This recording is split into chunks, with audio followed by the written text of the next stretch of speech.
Anda ingin bermohon kepada Allah dalam keadaan sakit seperti sekarang nih, ada wabah, ada penyakit, minta. Ini saya berikan satu rahasia penting dalam Al-Quran. Terkadang Allah menguji kita dengan keadaan di sekitaran sampai pada batas manusia kesulitan untuk mengatasinya. Di antara rahasianya supaya kita menyadari bahwa kita hamba, dan dari situ dengan kesadaran itu kita bermohon kepada Allah. Jadi kalau kita masih angkuh, masih merasa kita mampu, Allah akan berikan yang lebih daripada itu sampai dipaksa kita mengakui kemanusiaan kita, kehambaan kita, dan bermohon kepada Allah. Ya Rabb, qad arsalna ila umamin min qablika, dan sungguh kami telah utus rasul-rasul pada umat-umat sebelum engkau. Fa akhadnahum bil ba'sa'i wad dharra. Ya, maka Allah menguji mereka dengan ujian-ujian yang tak mudah. Ba'sa wad dharra, kesulitan, kelaparan, ya gangguan terhadap fisik, bisa penyakit, bisa. Ya, ba'sun itu mungkin terasa masih biasa, sempit. Dharra itu sudah masuk ke fisik. Ya, dharra itu bisa penyakit. Karena itu Nabi Ayyub alaihissalam ketika diuji dengan penyakit, beliau menyebutkan durun.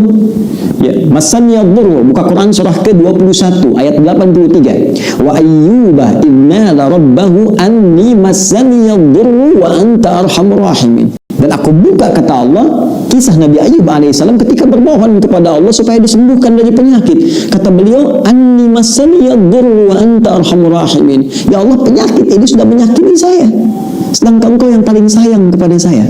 Jadi kalau kita ingin segera mengatasi segala kesulitan kita, sulit di ekonomi, sulit di kesehatan kita, penyakit atau yang lainnya, maka cara sederhananya kembali kepada pencipta kita, minta solusi. Ya, kadang-kadang butuh situasi yang sulit untuk meyakinkan kita dan menyadarkan kita, kamu hamba. Dekati Allah, dekati sumber solusi. Bagaimana Anda bisa minta jawaban kepada Allah sementara Anda mengerjakan perbuatan yang jauh dari ridha Allah? Anda sadar sekarang Allah Maha Pemberi, Allah Maha Penyembuh, Allah Maha Solusi, tapi Anda mengerjakan perbuatan yang tidak Allah sukai. Bagaimana Allah mengentaskan segala kesulitan kita? Saya ambil contoh misalnya terkait dengan penyakit, langsung kepada puncaknya ada doanya Nabi Ayyub alaihissalam. Anni masaniya dhurru wa anta arhamur rahimin. Bisa kita katakan Allahumma anni masaniya dhurru wa anta arhamur rahimin.